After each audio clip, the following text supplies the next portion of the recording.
Hello नमस्कार साथियों, विशेष क्रांति यूट्यूब चैनल पर आप सभी का स्वागत है। वार्षिक करंट अफेयर सीरीज में आज हम लोग देखेंगे घटनासार वार्षिकी 2025, जो कि पीसीएस परीक्षा के लिए बहुत ही महत्वपूर्ण मैगजीन है। और इसमें आज हम लोग का जो है टॉपिक है आर्थिक घटनाक्रम। क्या देखेंगे? आर्थिक घटनाक्रम संबंधित करंट अफेयर। ये हमारी 5वीं क्लास है, चौथी क्लास हम लोग, 4 क्लास हम लोग इससे पहले जो महत्वपूर्ण टॉपिक था उसको कवर करा चुके हैं। आप लोग प्लेलिस्ट में जाके पुरानी क्लासेस देख सकते हैं। तो चलिए शुरू करते हैं। आर्थिक घटनाक्रम से संबंधित वार्षिकी में जीएसटी दरों में ऐतिहासिक बदलाव हुआ है। कौन सी बैठक में? 56वीं बैठक थी। क्या बदलाव हुआ है? 22 सितंबर 2025 से यह बदलाव लागू होगा। जीएसटी के पहले 4 स्लैब थे, 5, 12, 18, 28। अभी 2 स्लैब हो गए हैं। कितना? 5 और 18। 2 स्लैब को हटा दिया गया, 12 और 18 को। यही आपसे पूछ सकता है। बाकी और इसमें कुछ प्रश्न बनने की संभावना नहीं है, अगर पूछता है तो, नहीं तो और कुछ। अगला देख लेते हैं। भारत और यूरोप मुक्त व्यापार संघ के बीच FTA 1 अक्टूबर 2025 से लागू होगा। भारत और यूरोप मुक्त व्यापार संघ के बीच मुक्त व्यापार समझौता 1 अक्टूबर 2025 से लागू होगा, जिसे 10 मार्च 2024 को व्यापार एवं आर्थिक साझेदारी समझौता के रूप में हस्ताक्षर किया गया था। इसके तहत जो है स्विट्जरलैंड, आइसलैंड, नॉर्वे और लिंगटेनस्टाइन शामिल है। कौन कौन शामिल है? ये 4 देश जो है शामिल हैं। इस समझौते में 15 वर्षों में 100 अरब अमेरिकी डॉलर निवेश होगा, जिसमें 10 वर्षों तक 50 अरब डॉलर और अगले 5 वर्षों में 50 अरब डॉलर का निवेश होगा। इसमें भारत लगभग 10 लाख प्रत्यक्ष नौकरियों के सृजन की उम्मीद जता कर रहा है। ठीक है, अगला देख लेते हैं। बाकी और इसमें कुछ इतना डिटेल नहीं है, बस यह याद रखिएगा कि FTA में कौन कौन से देश शामिल हैं। तो स्विट्जरलैंड, आइसलैंड, नॉर्वे, लिंगस्टेनटाइन। ठीक, अगला है जियो पेमेंट लिमिटेड का सेविंग्स प्रो नामक भारत का पहला स्वतः म्यूचुअल फंड से जुड़ने वाला खाता है। ये भारत का पहला है, तो आपसे कभी पूछ सकता है। तो देख लेते हैं। एक प्राइवेट कंपनी है जियो। लगभग 2025 अगस्त 2025 में जियो फाइनेंस सर्विसेज लिमिटेड की पूर्व स्वामित्व वाली सहायक कंपनी जियो पेमेंट्स बैंक लिमिटेड ने सेविंग्स प्रो के आगामी लॉन्च की घोषणा की है, जो भारत का पहला बचत खाता है जो स्वचालित रूप से रातों रात म्यूचुअल फंड में निष्क्रिय शेष राशि का निवेश करता है, जिसमें जमाकर्ताओं को अतिरिक्त प्रयास के बिना उच्च रिटर्न प्राप्त करने की अनुमति मिलती है। यह घोषणा जो है किसके द्वारा? जियो द्वारा। बस ये यहाँ से प्रश्न बने, बस क्या है ये? जियो पेमेंट लिमिटेड द्वारा क्या शुरू किया गया है? Saving pro. ये भारत का पहला है, इसलिए पूछ सकता है सेविंग प्रो किससे संबंधित है। तो बस यही याद रखिएगा कि जियो पेमेंट बैंक द्वारा लॉन्च किया गया है भारत का पहला बचत खाता, जहां म्यूचुअल फंड में निवेश किया नया नियम आया। ठीक, अगला है बचत खाते में निष्क्रिय पड़े धन पर कम ब्याज मिलता है, जो आमतौर पर 2% या 4% प्रतिवर्ष होता है। रातों रात यह म्यूचुअल फंड में बढ़कर 4.6% तक हो सकता है। इसमें प्रति ग्राहक जमा सीमा 2 लाख रुपए है।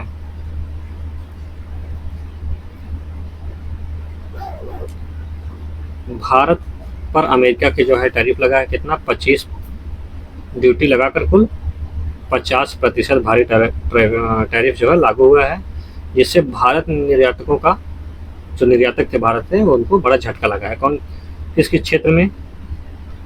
कपड़ा क्षेत्र, रत्न और आभूषण, रसायन, समुद्री भोजन, चमड़ा, मशीनरी, फर्नीचर, कालीन जैसे क्षेत्रों में गहरा असर पड़ा है। अगला है भारत में इलेक्ट्रॉनिक वाहन 200 अरब डॉलर के अवसर का लाभ नामक रिपोर्ट। तो यहाँ से प्रश्न बनने की कोई इतना अपने जो है पीसीएस में संभावना नहीं है।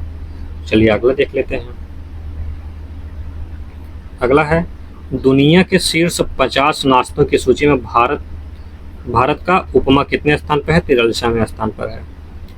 फूड गाइड टेस्ट एटलास ने टेस्ट एटलस ने दुनिया के 50 सबसे बेहतरीन नाश्ते की सूची अगस्त में जारी की। इस सूची में भारत के व्यंजन उपमा भी जगह बनाने में सफल रहा। कौन सा स्थान है उपमा का? 43वां स्थान है। अगला, बाकी और जितने टॉपिक हाईलाइट नहीं है ये लोग, आप इस सबको आप पीडीएफ दे दिया जाएगा, आप लोग वहाँ से टेलीग्राम से जाके इसको पीडीएफ से पढ़ सकते हैं। बाकी जो इम्पोर्टेंट है उसको हाईलाइट कर दिया गया और उसको बता भी दिया जा रहा है। चलिए देखते हैं आगे। अगला है भारत के सबसे मूल्यवान कारोबारी घरानों की हुरून रिपोर्ट। शोध एवं रैंकिंग फर्म हुरून द्वारा कारोबार घरानों की संपत्ति में पिछले 1 साल में आए बदलाव में यह रिपोर्ट बार्कलेज के साथ मिलकर 2025 में बार्कलेज प्राइवेट क्लाइमेट हुनूर India most valuable family business नामक शीर्षक से 12 अगस्त 2025 को जारी किया गया है। मूल्यवान परिवारों की कुल जो है संपत्ति कितनी है? 140 लाख करोड़ रुपए। कितना?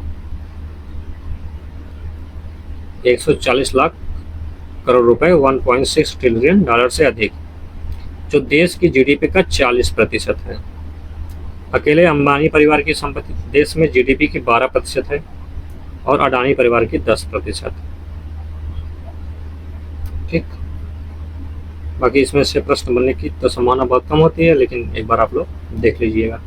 अंबानी नंबर 1 पर है, कुमार मंगलम बिरला दूसरे नंबर पे है, जिंदल परिवार तीसरे पे है, बजाज परिवार, महिंद्रा परिवार ये चौथे स्थान पर है।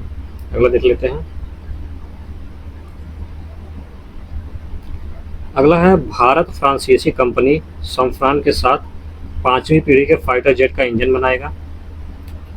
कौन सी पीढ़ी के? 5वीं पीढ़ी का। किसके साथ? फ्रांसीसी कंपनी समफ्रान।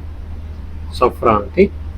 भारत ने अपनी एयरवेज आत्मनिर्भरता को नई उड़ान देने के लिए फ्रांस की कंपनी समफ्रान के साथ जेट इंजन बनाने की ऐतिहासिक समझौता हाल ही में किया है। रक्षा मंत्री द्वारा दोनों देशों के साथ मिलकर एडवांस मीडियम कम्बैक्ट एयरक्राफ्ट के लिए इंजन का सब विकास और निर्माण करेंगे। एएमसी भारत का 5वीं पीढ़ी का स्टील फाइटर जेट है, जिसे डीआरडीओ और एचएएल विकसित कर रहे हैं। यह परियोजना 2024 में कैबिनेट कमेटी ऑन सिक्योरिटी से मंजूरी पा चुकी है। इसकी लागत लगभग 15,000 करोड़ रुपए है। तो इसमें याद रखिएगा कि भारत फ्रांसीसी कंपनी, कौन सी फ्रांसीसी कंपनी का नाम है? समफ्रान के साथ 5वीं पीढ़ी के फाइटर जेट इंजन जो है बनाएगा। किसके साथ? ये याद रखिएगा, समफ्रान के साथ। बाकी इसमें कुछ इतना महत्वपूर्ण नहीं है। अगला देख लेते हैं। अगला है आईएफसी और एचडीएफसी कैपिटल द्वारा एच ड्रीम फंड की शुरुआत की गई है। पूछ सकता है एच ड्रीम फंड की शुरुआत किसके द्वारा की गई है? तो आईएफसी और एचडीएफसी कैपिटल द्वारा। क्या है ये देखते हैं। भारत में आवास की कमी और सतत विकास को चुनौती से निपटने के लिए अंतर्राष्ट्रीय वित्त निगम और एचडीएफसी कैपिटल एडवाइजर ने मिलकर $1 अरब के हरित सस्ते आवास कोष एच ड्रीम फंड की अगस्त 2025 में शुरुआत की है। इसमें $150 मिलियन का जो है निवेश और $850 मिलियन का वैश्विक घरेलू निवेश जुटाने की योजना है। यह मुख्यतः शहरी क्षेत्रों में 3 करोड़ आवास इकाइयों की कमी को दूर करेगी। अगला है मलेशिया रिट बैंक दुनिया का पहला एआई संचालित बैंक है। मलेशिया ने स्थानीय उपभोक्ताओं के लिए दुनिया के पहले आर्टिफिशियल इंटेलिजेंस की संचालित रिट बैंक को लॉन्च किया है। तो रिट बैंक को लॉन्च करने वाला पहला देश कौन है? तो मलेशिया है। एआई संचालित, आपसे पूछ सकता है पहला एआई संचालित बैंक कौन है? तो रिट बैंक है। किसके द्वारा? मलेशिया द्वारा जारी किया गया है। बस यही 2 फैक्ट इसमें आप याद रखिएगा। अगला है बैंक ऑफ बड़ौदा अपनी वेबसाइट के लिए एग्जीक्यूटिव प्रमाणन प्राप्त करने वाले देश की पहली बैंक है। बस इसका इतना ही याद रखिएगा कि इसमें पूछेगा कि अपनी वेबसाइट के लिए STQC, ठीक है, क्या है? मानकीकरण, प्रशिक्षण और गुणवत्ता प्रमाणन प्राप्त करने वाली पहली बैंक है तो बैंक ऑफ इंडिया है। अगला देखते हैं, भारत में उद्योग 4.0 को अपनाने में तेजी के लिए बीएसएनएल और एनआरएल में समझौता हुआ है। देखते हैं, भारत के औद्योगिक परिदृश्य को परिवर्तित करने की दिशा में एक ऐतिहासिक पहल के तहत भारत संचार निगम लिमिटेड बीएसएनएल और नुमालीगढ़ रिफाइनरी लिमिटेड ने एक समझौता ज्ञापन किया है। इसका उद्देश्य है इंडस्ट्री 4.0 तकनीक को तेजी से अपनाना। इस समझौते को गुवाहाटी में वित्त मंत्रालय के अंतर्गत आयोजित CFSC के लिए इंडस्ट्री 4.0 कार्यशाला के दौरान अंतिम रूप दिया गया है। आगे देख लेते हैं,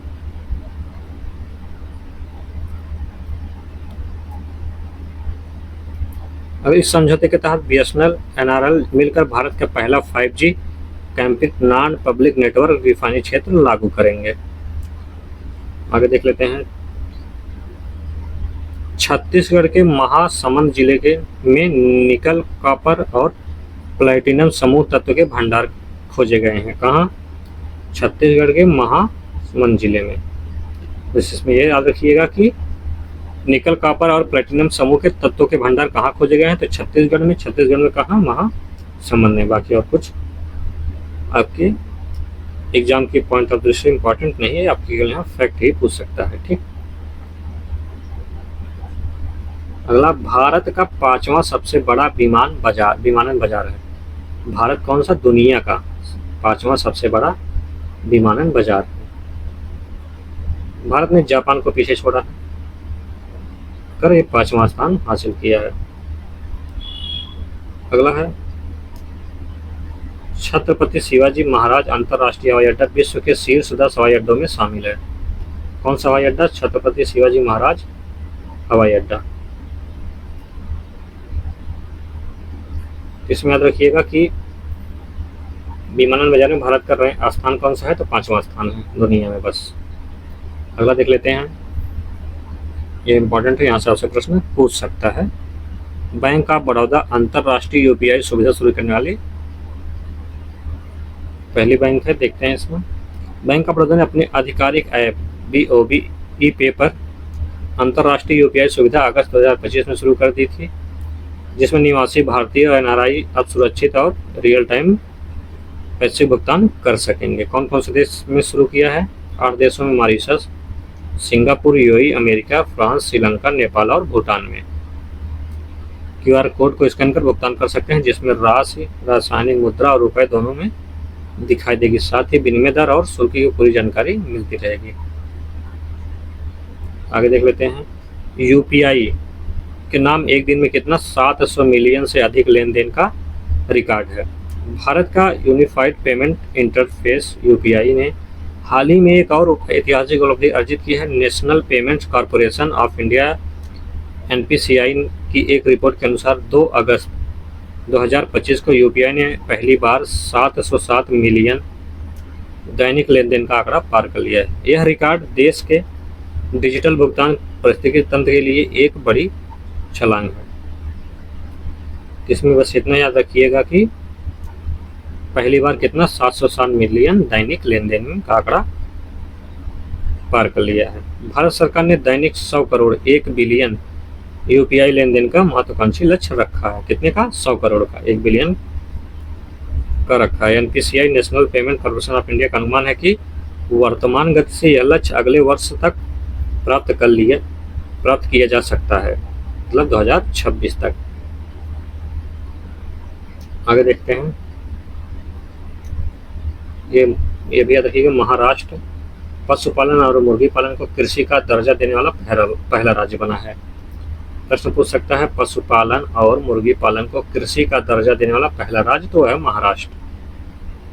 महाराष्ट्र भारत का पहला ऐसा राज्य बन गया है जिसने पशुपालन और मुर्गी पालन को कृषि का दर्जा प्रदान किया है। यह निर्णय 11 मतलब कब लिया गया? यहाँ से आपसे प्रश्न नहीं पूछेगा, बस ये पूछ सकता है पशुपालन और मुर्गी पालन को कृषि का दर्जा देने वाला पहला राज्य कौन है तो महाराष्ट्र है। अगला देखते हैं, SBI विश्व का सर्वश्रेष्ठ उपभोक्ता बैंक है।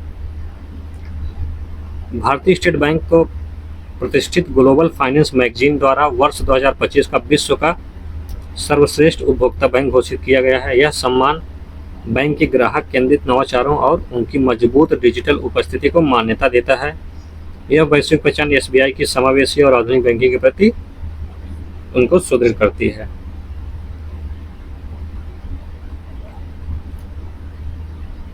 यह पुरस्कार एसबीआई को 18 अक्टूबर को वाशिंगटन डीसी में आईएमएफ और विश्व बैंक की बैठक में दिया जाएगा।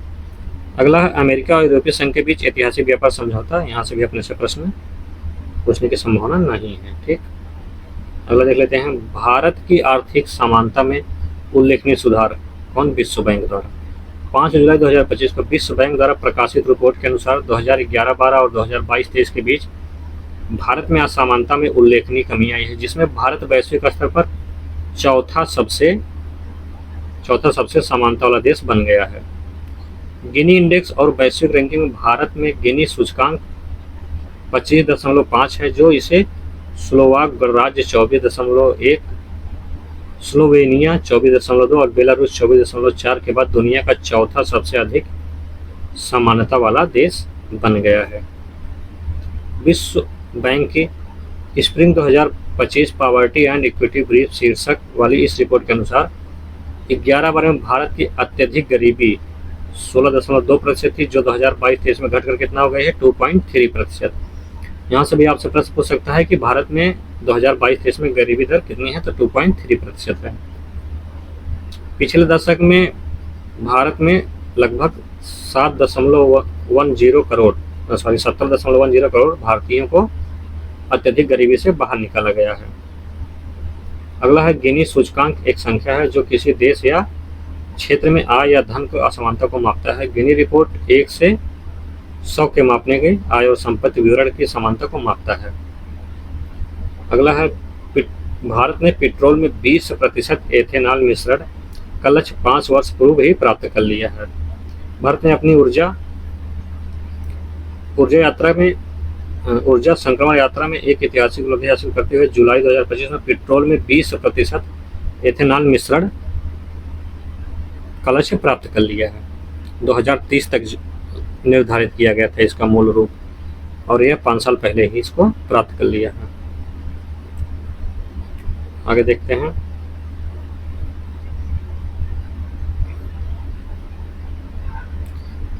एथेनॉल मिश्रण कार्यक्रम की शुरुआत 2003 में की गई थी, जिसका उद्देश्य था भारत में आयातित कच्चे तेल पर निर्भरता को कम करना।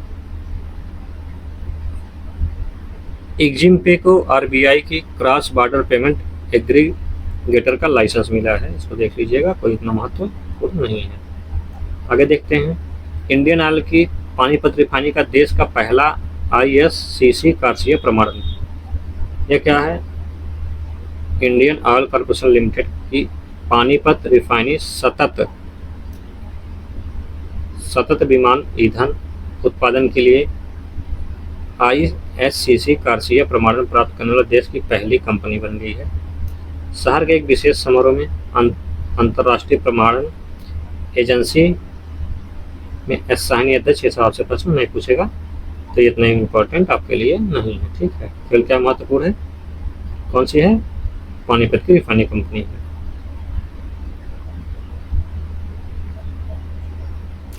अगला देख लेते हैं।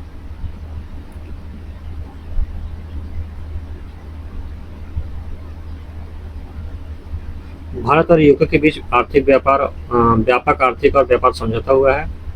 कब? 24 जुलाई 2025 को नरेंद्र मोदी ब्रिटेन यात्रा गए थे। भारत यूनाइटेड किंगडम व्यापक आर्थिक और व्यापार समझौता नाम से हस्ताक्षर हुआ। स्वतंत्र व्यापार समझौता हुआ है। 4 देश आइसलैंड, लिंगटेन, नॉर्वे और स्विट्जरलैंड।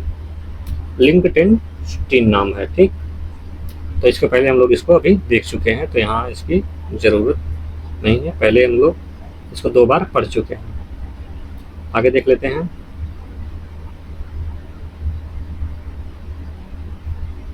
आगे है brand finance India ranking 2025। Bharat की टॉप 100 कंपनियां। संयुक्त ब्रांड वैल्यू कितना है? $236.5 बिलियन। कौन कौन सी कंपनियां हैं? टाटा है नंबर 1 पे, इन्फोसिस है, फिर HDFC समूह है, LIC है, रिलायंस है। आगे देख लेते हैं 2024-25 के लिए खाद्यान्न उत्पादन के तीसरे अग्रिम अनुमान। कृषि एवं किसान कल्याण मंत्रालय द्वारा कृषि वर्ष 2024-25 के लिए प्रमुख कृषि फसलों के उत्पादन का तीसरा अग्रिम अनुमान है 28 मई 2025 को जारी किया गया है।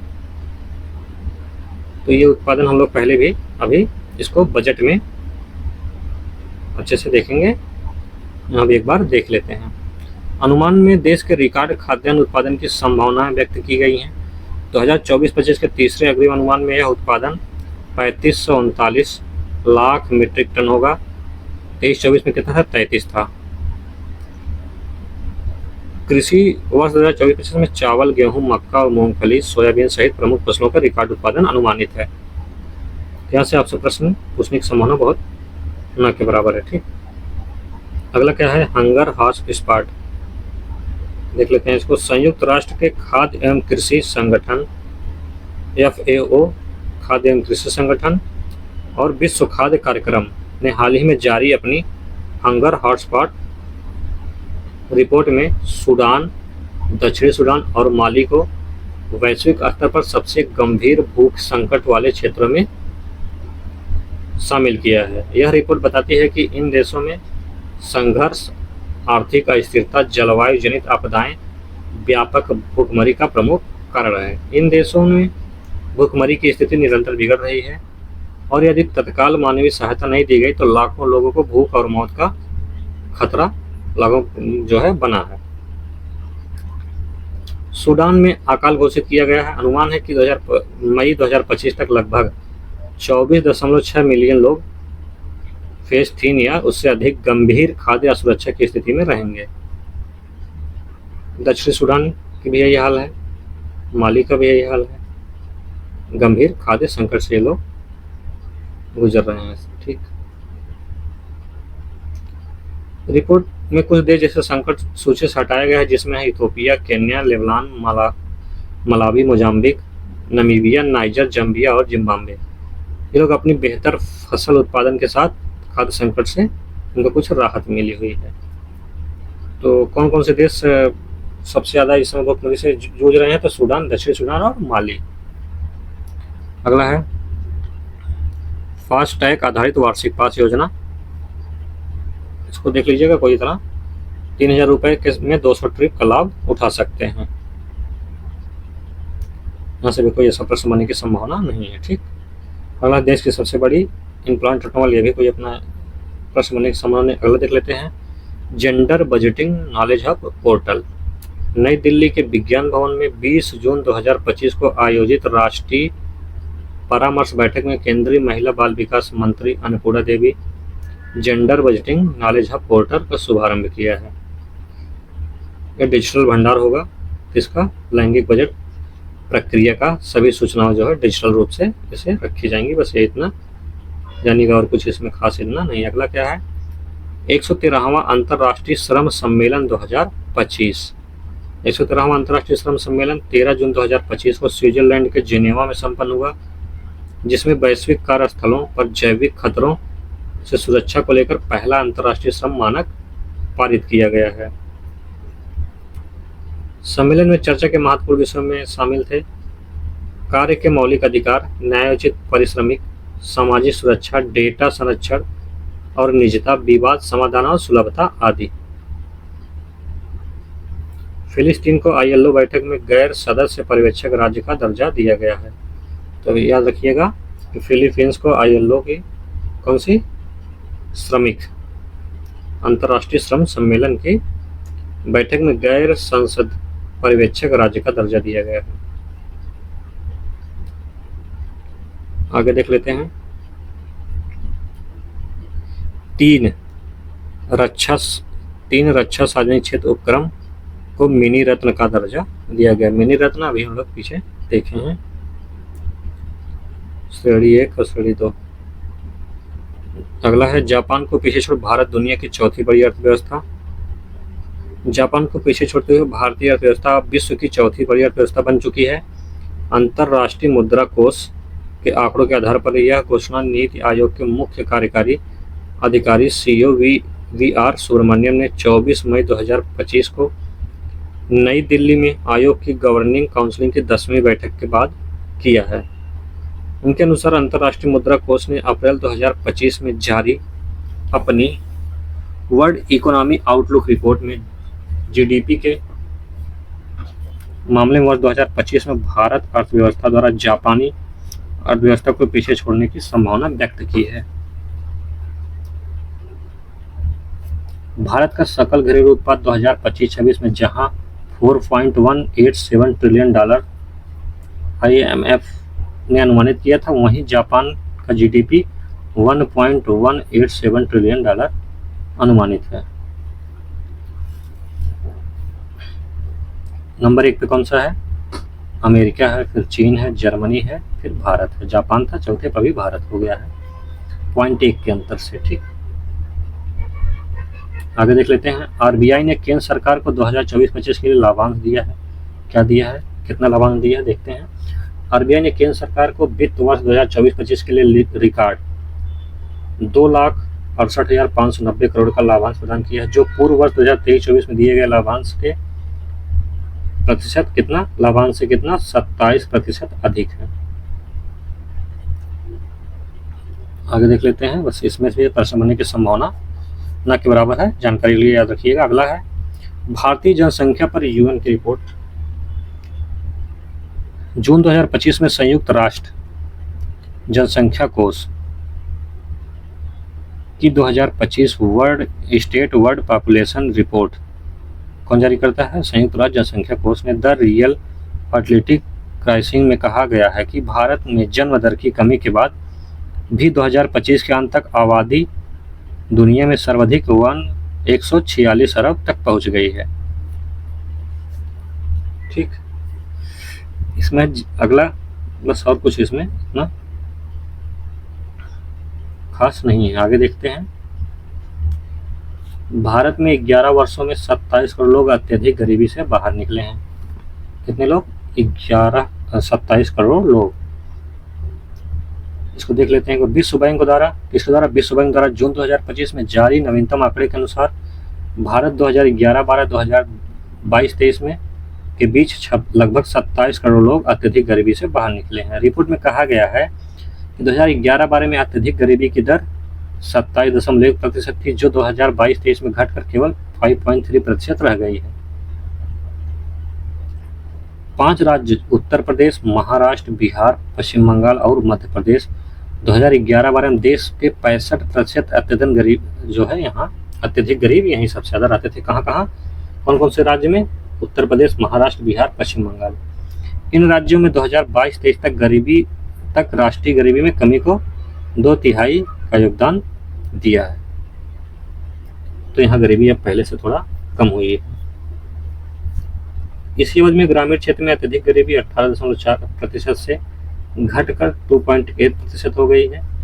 वहीं शहरी क्षेत्र में 10.7% से घटकर 1.1% पर आ गई है। LIC बनी सर्वाधिक लाभ कमाने वाली सरकारी कंपनी।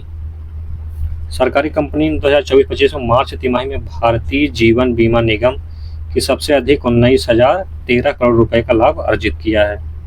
LIC के बाद दूसरा सबसे बड़ा कौन सा है? SBI। तो आपसे यही प्रश्न पूछ सकता है कि भारत की सर्वाधिक लाभ कमाने वाली सरकारी कंपनी कौन है? तो LIC है। अगला है कारों के घरेलू निर्माण के लिए इलेक्ट्रॉनिक कार योजना। जिसको हम लोग पहले भी देख चुके हैं यहाँ से, और प्रश्न बनने की संभावना बहुत कम। अगला देखते हैं। विश्व का पहला गोल्ड मेल्टिंग ATM हैदराबाद में लॉन्च हुआ। यह क्या है, देख लेते हैं। 3 मई 2025 को हैदराबाद स्थित गोल्ड सिक्का प्राइवेट लिमिटेड ने AI संचालित गोल्ड मेल्टिंग ATM का अनावरण किया है। यह गोल्ड मल्टी ATM उपयोगकर्ताओं को सोने और सोने के आभूषण को खरीदने, बेचने, विनिमय करने, पट्टे पर देने, डिजिटल करने और मुद्रित करने की सुविधा प्रदान करता है। गोल्ड सिक्का ने वर्ष 2024 में भारत का पहला रियल टाइम गोल्ड ATM भी लॉन्च किया था। अब कंपनी इसके अगले संस्करण को पेश किया है, जो उन्नत तकनीकों से लैस है और सोने से जुड़ी लेन देन की जो है पूर्णतः लाभ देता है। यह मशीन ऑगमेंटेड रियलिटी तकनीक से युक्त है। भारत की पहली निजी हेलीकॉप्टर, अगला है क्या है, भारत की पहली निजी helicopter final assembly line. Hyderabad Telangana स्थित Tata advance system limited Tata समूह की एरोस्पेस शाखा यूरोपियन एयर दिग्गज एयरबस के सहयोग से कर्नाटक के कोलार जिले के वेलगम इंडस्ट्रियल एरिया में भारत की पहली निजी नेतृत्व वाली हेलीकॉप्टर फाइनल असेंबली लाइन की स्थापित करने का निर्णय लिया गया है। इस संयंत्र में एयरबस H-125 हेलीकॉप्टर का असेंबल किया जाएगा। यहाँ से भी कोई इतना प्रश्न नहीं पूछता है, आप जानकारी के लिए रखिएगा। अगला क्या, हेनेले एंड पार्टनर्स का विश्व के सबसे बड़े धनी शहरों की सूची जारी की है। देख लेते हैं इसको, यहाँ से प्रश्न पूछ लेता है। लंदन यूनाइटेड किंगडम स्थित हेनेले एंड पार्टनर्स ने wealth intelligent firm new world wealth के साथ साझेदारी में विश्व के सबसे धनी शहरों की रिपोर्ट का चौथा वार्षिक संस्करण जारी किया है।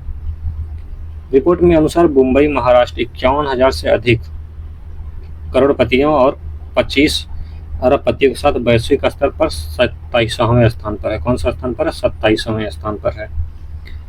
मुंबई के अलावा शीर्ष 50 सबसे धनी शहरों में शामिल एकमात्र भारतीय शहर दिल्ली है। 31,200 करोड़पति और 16 अरबपतियों के साथ वैश्विक सूची में 39वें स्थान पर है। रिपोर्ट में संयुक्त राज्य अमेरिका सबसे अधिक करोड़पतियों वाला देश बना हुआ है। दुनिया के शीर्ष 50 शहरों की रैंकिंग में 11 शहर अमेरिका के हैं, जिसमें 4 शीर्ष और 10 रैंकिंग में हैं। न्यूयॉर्क शहर यूएसए का है, फिर खाड़ी क्षेत्र, फिर टोक्यो, सिंगापुर, लॉस एंजल्स। इस वर्ष पुर्तगाल की राजधानी लिस्बन 2200 करोड़पतियों के साथ 50वें स्थान पर है। तो इतना कुछ वो नहीं है, बस अपने भारत का याद रखिएगा कि नंबर 1 पर महाराष्ट्र है, नंबर 2 पर दिल्ली है। अगला, भारत का पहला AI केंद्रित SEZ छत्तीसगढ़ के रायपुर में क्या है। 28 मई 2025 को भारत के पहले आर्टिफिशियल इंटेलिजेंट AI केंद्रित विशेष आर्थिक क्षेत्र नवा रायपुर छत्तीसगढ़ में 1,000 करोड़ रुपए के निवेश के साथ विकसित किए जाने की घोषणा की गई है। इस परियोजना को Indore Madhya Pradesh carbon neutral central data rack bank data centre private limited द्वारा विकसित किया गया है। अगला, राष्ट्रीय राजमार्गों की परिसंपत्तियों के मुद्रीकरण की नीति, ये भी कोई इतना इम्पोर्टेंट नहीं है। ठीक, अगला देख लेते हैं। सेमीकंडक्टर और इलेक्ट्रॉनिक घटकों के निर्माण के प्रोत्साहन के लिए सेज नियमों में बदलाव किया गया है। गुजरात और कर्नाटक में नई सेज इकाइयों को मंजूरी भी दी गई है। देख लेते हैं नियम क्या है। भारत सरकार ने सेमीकंडक्टर और इलेक्ट्रॉनिक घटकों के निर्माण को बढ़ावा देने के लिए विशेष आर्थिक से संबंधित नियमों को कई महत्वपूर्ण संशोधन किए हैं।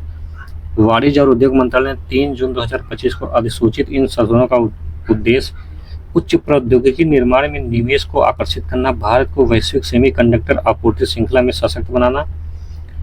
संशोधित सेज नियमों के तहत अब केवल सेमीकंडक्टर या इलेक्ट्रॉनिक घटकों के निर्माण हेतु स्थापित सेज के लिए न्यूनतम 10 हेक्टेयर भूमि की आवश्यकता होगी, जबकि पहले यह सीमा 50 हेक्टेयर थी।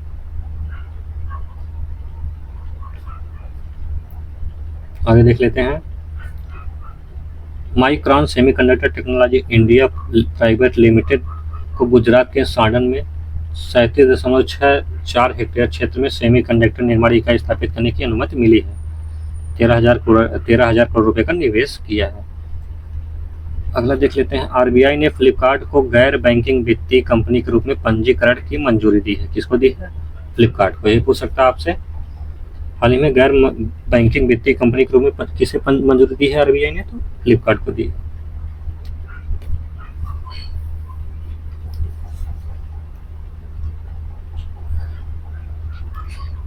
तो बाकी हम लोग जो है एमएसपी से संबंधित क्लास के लिए आप लोग आर्थिकी की क्लास देख सकते हैं, जिसमें आपको कृषि से संबंधित सभी डाटा इसमें करवा दिए गए हैं।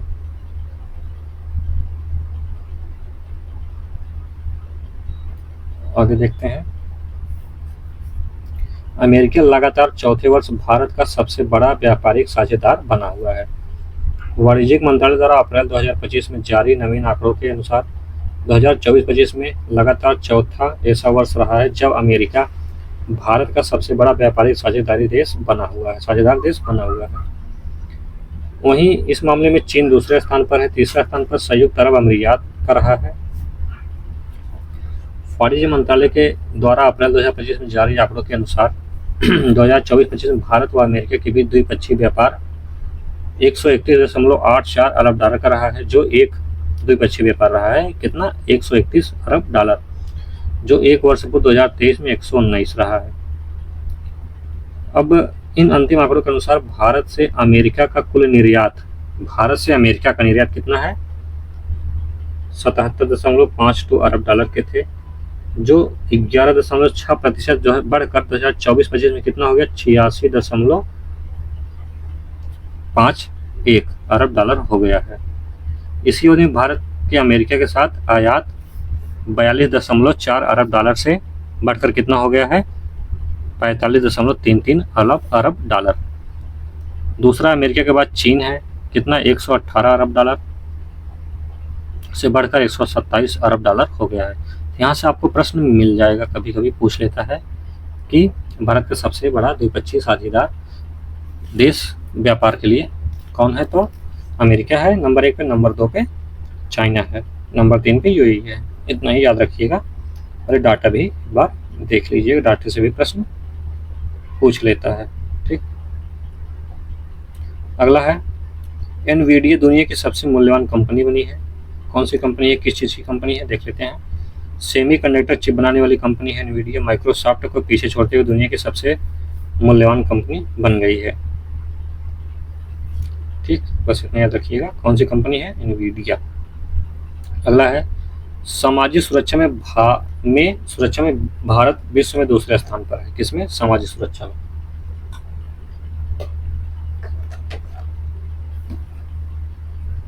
अंतर्राष्ट्रीय श्रम संगठन ILO के नवीन आंकड़ों के अनुसार भारत अब सामाजिक सुरक्षा कवरेज में विश्व में दूसरे स्थान पर है। भारत की 64.3% आबादी यानी 94 करोड़ से अधिक नागरिक अब कम से कम एक सामाजिक सुरक्षा के लाभ के अंतर्गत आते हैं। यह उपलब्धि 2015 में केवल 19% थी, अभी कितना हो गया, लगभग 65% हो गया है।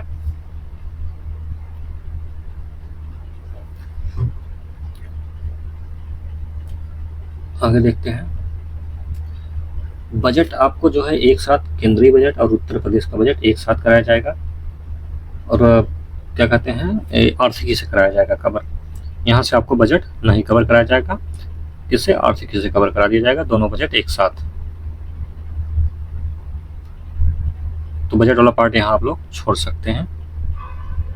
आगे देख लेते हैं हम लोग बजट के बाद। अगला है IRCTC और IRFC को नवरत्न कंपनी का दर्जा मिला है। 4 मार्च 2025 को भारतीय रेलवे कैटरिंग और पर्यटन निगम IRCTC और भारतीय रेलवे वित्त आयोग IRFC को नवरत्न सार्वजनिक क्षेत्र उपक्रम का दर्जा प्रदान किया गया है। सरकार के इस निर्णय से अब सभी 7 सूचीबद्ध रेलवे PSU को नवरत्न का दर्जा मिल चुका है, जिसमें उन्होंने वित्तीय और परिचालन संबंधी अधिक स्वायत्तता प्राप्त की है। ये दोनों कंपनियां क्रमशः देश में 25वीं और 26वीं नवरत्न कंपनियां बन गई हैं। तो अभी हम लोग पीछे पढ़े ही हैं कि टोटल नवरत्न कंपनी कितनी है, तो 26 है। वित्त मंत्रालय के अंतर्गत आने वाले डिपार्टमेंट ऑफ पब्लिक इंटरप्राइजेस सार्वजनिक क्षेत्र की लाभ अर्जित करने वाली कंपनियों को नवरत्न कंपनी का दर्जा देती है। किसके द्वारा दिया जाता है, डिपार्टमेंट ऑफ पब्लिक इंटरप्राइजेज। ठीक है, जो 7 कंपनियां हैं रेलवे की, यहाँ देख सकते हैं। Container corporation of India, rail Vikas Nigam limited, IRCON limited, IRTS और रेलटेन, भारतीय रेलवे कैटरिंग मतलब IRCTC, भारतीय रेलवे वित्त निगम भी इसमें शामिल है। रेलवे की 8। अगला देख लेते हैं। एक राष्ट्र एक बंदरगाह पहल का अनावरण किया गया है। 27 फरवरी 2025 को केंद्रीय मंत्री द्वारा भारत के समुद्री बुनियादी ढांचे के आधुनिकीकरण, वैश्विक व्यापार उपस्थिति को मजबूत करने के लिए, स्थिरता को बढ़ाने के उद्देश्य से यह पहल शुरू किया गया है। One nation one port process का शुभारंभ किया गया। एक राष्ट्र एक बंदरगाह का शुरुआत किया गया लॉजिस्टिक पोर्ट फार्मेसी इंडेक्स सागर आकलन द्वारा। बस बाकी और इसमें कुछ इतना इम्पोर्टेंट नहीं है, बस ये देख लीजिएगा। देखते हैं आगे कुछ और फैक्ट 2024-25 में बागवानी उत्पादन में दूसरे अग्रिम अनुमान। तो ये भी हम लोग उसमें देख चुके हैं, आर्थिकी वाले पार्ट में आपको मिल जाएगा। अगला है केन बेतवा लिंक परियोजना का शिलान्यास। देश में नदियों को आपस में जोड़ने की पहली प्रमुख परियोजना केन बेतवा लिंक परियोजना का शिलान्यास किसके द्वारा? प्रधानमंत्री द्वारा किया गया है। 25 दिसंबर 2024 के खजुराहो में किया गया है। इस परियोजना के अंतर्गत केन नदी के पानी बेतवा नदी में भेजा जाएगा। यह मध्य प्रदेश के दाऊदन गांव बांध का निर्माण होगा। मध्य प्रदेश में दाऊदन गांव में बांध का निर्माण होगा। याद रखिए कि फैक्ट दाऊदन गांव, और इससे जो है बुंदेलखंड क्षेत्र में पानी की कमी वाले 9.08 लाख हेक्टेयर क्षेत्र की सिंचाई की सुविधा मिल सकेगी। लगभग 62 लाख लोगों को पेयजल उपलब्ध कराया जा सकेगा। इस परियोजना में 103 मेगावाट पनबिजली और 27 मेगावाट सौर ऊर्जा भी पैदा होगी। 8 वर्ष में पूरी की जाने वाली इस परियोजना की कुल अनुमानित लागत कितना है? 44,605 करोड़ रुपए। परियोजना में मध्य प्रदेश से कितने 10 जिले पन्ना, दमोह, छतरपुर, टीकमगढ़, निकाड़ी, सागर, रायसेन, विदिशा, शिवपुरी और दंतिया इससे लाभान्वित होंगे। उत्तर प्रदेश के कौन कौन से जिला है? महोबा, झांसी, बांदा भी इसमें लाभान्वित होगा। ठीक है,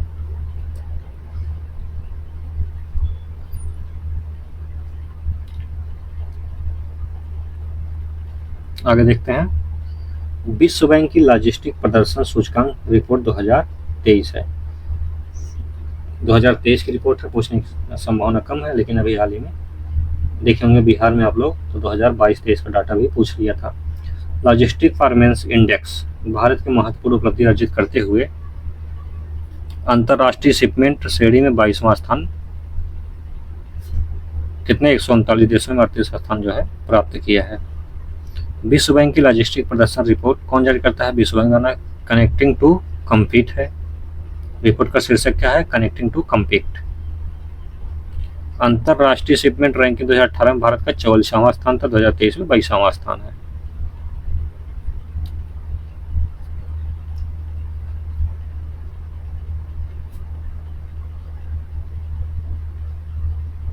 अगला देख लेते हैं। नीति आयोग द्वारा वित्तीय स्वास्थ्य सूचकांक 2025 लॉन्च किया गया है। तो वित्तीय सूचकांक में उड़ीसा नंबर 1 पर है, रनर में महाराष्ट्र है, परफॉर्मर में तमिलनाडु और इंस्पिरेशनल में पश्चिम बंगाल है। यहाँ से भी प्रश्न पूछने की संभावना बहुत न के बराबर है। आगे देख लेते हैं। अगला है टाटा स्टील ने भारत की पहली हाइड्रोजन कंप्लायंट पाइप्स विकसित की है। 100% गैसीय हाइड्रोजन पाइप परिवहन के लिए किया गया है इसको। यह नवाचार वैश्विक स्तर पर स्थित ऊर्जा समाधानों की दिशा में एक महत्वपूर्ण कदम है और भारत के महत्वाकांक्षी राष्ट्रीय हाइड्रोजन मिशन के साथ मेल खाता है। कहाँ पे? खोपोली कलिंग नगर संयंत्र में निर्मित किया जा रहा है। यह पाइप टाटा स्टील द्वारा किया जा रहा है। अगला देखते हैं। ग्रामीण स्थानीय निकायों के लिए 15वें वित्त आयोग का अनुदान जारी किया गया है। केंद्र सरकार ने वित्त वर्ष 2024-25 के लिए 15वें वित्त आयोग के अनुदान 19 फरवरी 2024-25 को जारी किए हैं, जिसमें बिहार, हरियाणा, सिक्किम की ग्रामीण स्थानीय निकायों को महत्वपूर्ण वित्तीय सहायता प्रदान की गई है। इस निधियों का उद्देश्य पंचायती राज संस्थाओं को सशक्त बनाना, स्थानीय प्रशासन को बेहतर बनाना, क्षेत्र विशिष्ट आवश्यकताओं को पूरा करना।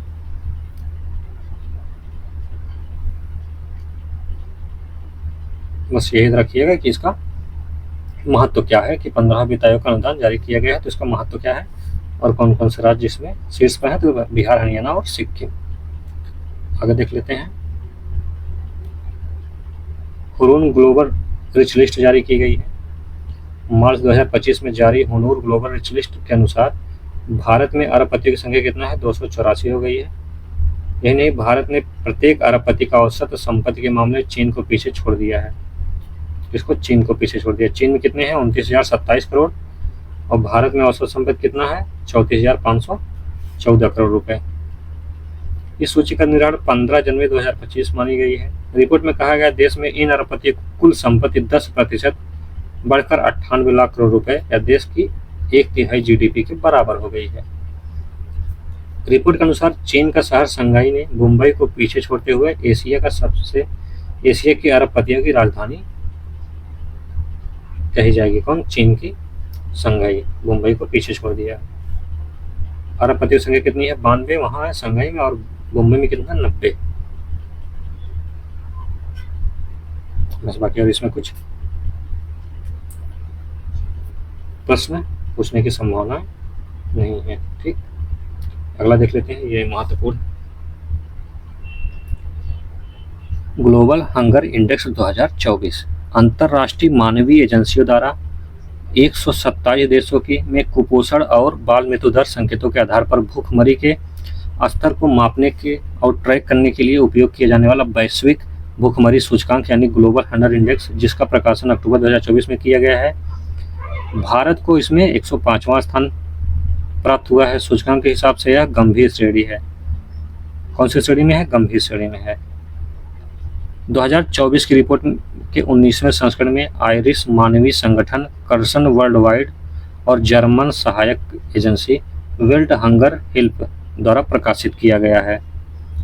सूचकांक रिपोर्ट में भारत, पाकिस्तान और अफगानिस्तान के साथ उन 42 देशों को शामिल किया जो भूख की गंभीर श्रेणी में आते हैं, जबकि अन्य दक्षिणी एशियाई पड़ोसी देश जैसे बांग्लादेश, नेपाल, श्रीलंका अपेक्षाकृत बेहतर सूची में आते हैं। इनसे अपने पड़ोसी देश में कौन कौन से बेहतर देश हैं? बांग्लादेश, नेपाल और श्रीलंका।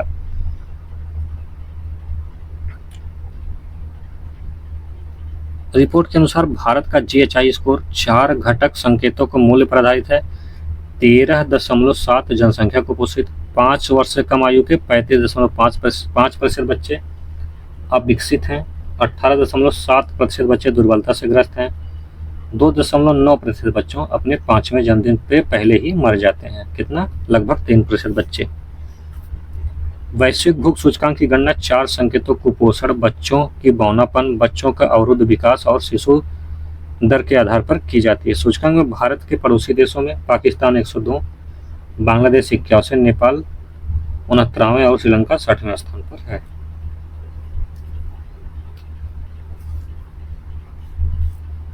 अगला देख लेते हैं, वैश्विक बहुआयामी गरीबी सूचकांक 2024। 17 अक्टूबर 2024 को संयुक्त राष्ट्र विकास कार्यक्रम UNDP और ऑक्सफोर्ड गरीबी और मानव विकास पहल के संयुक्त रूप से वैश्विक बहुआयामी गरीबी सूचकांक 2024 जारी किया गया है। रिपोर्ट के अनुसार लगभग 1.1 बिलियन लोग बहुत गंभीर बहुआयामी गरीबी में जी रहे हैं, जिनमें से 455 मिलियन लोग संघर्ष प्रभावित क्षेत्र में रहते हैं। इस रिपोर्ट के अनुसार 112 देशों में 1369 से अधिक उपराष्ट्रीय क्षेत्रों का नवीन आंकड़े शामिल हैं। वैश्विक बहुआयामी गरीबी सूचकांक के माध्यम से प्रस्तुत आंकड़ों के अनुसार पूरी दुनिया में भारत में सबसे अधिक लगभग 23.4 करोड़ लोग गरीब में रहते हैं। भारत कितना? 23, फिर पाकिस्तान 9, इथियोपिया, नाइजीरिया, क्योंकि भारत की जनसंख्या ज़्यादा है इसलिए इसका आंकड़ा भी ज़्यादा है। उप सहारा अफ्रीका और दक्षिण अफ्रीका में कितना? निष्क्रिय में यह लोग संकेत दिया है कि दुनिया के सबसे गरीब व्यक्तियों में 83% लोग उप सहारा में निवास करते हैं। अगला है राज्य खाद्य सुरक्षा पुरस्कार सूचकांक 2024। यहाँ से प्रश्न पूछ सकता है। 20 सितंबर 2024 को भारतीय खाद्य सुरक्षा एवं मानव प्राधिकरण या FSSAI food safety security authority of India द्वारा जारी छठा राज्य खाद्य सुरक्षा सूचकांक 2023-2024 में लगातार दूसरे वर्ष केरल शीर्ष स्थान पर रहा है। वहीं सूचकांक में तमिलनाडु, जम्मू कश्मीर लगातार दूसरे और तीसरे स्थान पर बने हुए हैं। सूचकांक में पूर्वोत्तर राज्यों में नागालैंड को विशेष मान्यता दी गई है। वैश्विक खाद्य सुरक्षा कौन जारी किया था? स्वच्छ मंत्री द्वारा। सूचकांक के अनुसार तमिलनाडु ने अपनी रैंकिंग में 1 स्थान का सुधार किया है, जो कि तीसरे स्थान से दूसरे स्थान पर पहुंच गया है। जम्मू कश्मीर 64.25 समग्र स्कोर के साथ तीसरे स्थान पर है, और उसके बाद गुजरात है, फिर पंजाब है केंद्र शासित प्रदेश में। पूर्वोत्तर में नागालैंड आप लोग ऊपर ही देख चुके हैं। केरल नंबर 1 पे है, फिर तमिलनाडु, फिर जम्मू कश्मीर, फिर गुजरात, पंजाब, नागालैंड। राज्य खाद्य सुरक्षा सूचकांक 2024 में उत्तर प्रदेश का क्या हाल है? 14वें स्थान पर है उत्तर प्रदेश। उत्तर प्रदेश के 14वां स्थान है, कितना? 44.25 स्कोर के साथ। तो यहाँ इंपॉर्टेंट आप रखिएगा, राज्य खाद्य सुरक्षा सूचकांक में उत्तर प्रदेश का स्थान तो 14वां है। नंबर 1 पर केरल है। अगला है आर्थिक स्वतंत्रता सूचकांक 2024। अक्टूबर किसके द्वारा जारी किया था? फ्रेजर इंस्टीट्यूट द्वारा विश्व के 165 देशों के आर्थिक विकल्पों के आधार पर विश्व आर्थिक स्वतंत्रता रिपोर्ट जारी की जाती है। रिपोर्ट में सबसे अधिक आर्थिक रूप से स्वतंत्र देश हांगकांग शीर्ष पर है, इसके बाद क्रमशः सिंगापुर, स्विट्जरलैंड और न्यूजीलैंड और अमेरिका का स्थान था। रिपोर्ट में भारत का 84वां स्थान प्रदान किया गया है। कितना? भारत को कौन सा स्थान मिला है? 84। किसके द्वारा जारी किया था? फ्रेजर इंस्टीट्यूट द्वारा। क्या जारी, कौन सी रिपोर्ट? आर्थिक स्वतंत्रता सूचकांक रिपोर्ट। तो यही इंपॉर्टेंट है, कौन जारी करता है, भारत का स्थान कौन है और शीर्ष देश कौन से हैं, बस। तो हमारा आर्थिक परिदृश्य यहीं समाप्त होता है। तो आप लोग क्या कहते हैं, इसका PDF आपको टेलीग्राम पे मिल जाएगा, वहाँ से आप लोग डाउनलोड करके वहाँ से रिवीजन कर सकते हैं। और हमारे चैनल को सब्सक्राइब करिए, लाइक करिए और कमेंट करके फीडबैक जरूर दीजिए क्लास कैसी लगी। धन्यवाद।